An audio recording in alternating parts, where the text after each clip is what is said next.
До какво води токсикацията в тялото ни и защо е толкова важно да се детоксикираме? 99% от всички здравословни предизвикателства възникват в храносмилателния ни тракт, в токсините, в задържането на фекали и невъзможност на организма ни да се освободи от ненужните вече за него вещества. Когато имаме проблеми в храносмилателния тракт, съответно се проявяват и проблеми в психиката ни, тъй като казват, че корема е нашият втори мозък и е всеизвестно, че нашия корем и нашата психика, нашия мозък, нашите емоции са неразривно свързани. Решението е да се детоксикираме. Разбира се, съществуват изключително много начини за детоксикация.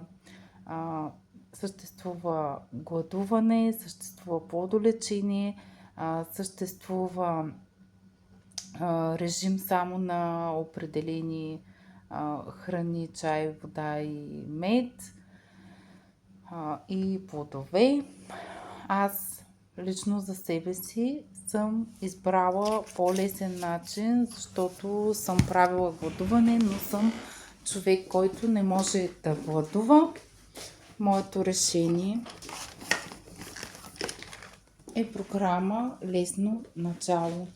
Програма, която включва в себе си за 4 седмици, включва 2 пробиотика, включва храносмилателни ензими и една супер клетъчна храна, която храни тялото ни с необходими макронутриенти и витамини, които в много случаите липсват в тялото ни. То не може да ги усвои. Когато организма ни е задръстен, когато храносмилателният ни тракт не е в добро състояние, когато е токсикиран, ние не можем да усвояваме ценните за нас хранителни вещества. И точно заради това се получават липси в организма ни. Липси на витамин D, липси на витамин B12, на витамините от група B, на други макро и микро елементи, които са жизненно важни в организма ни. И аз ще ви дам жив пример със себе си, че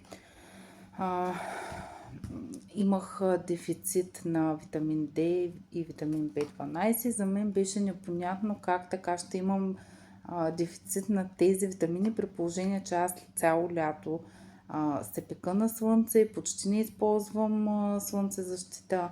Аз се храня с месо. По принцип липсата на витамини от група B и специално B12 е така характерна за хората, които не употребяват месо. Аз го имам почти ежедневно в менюто си.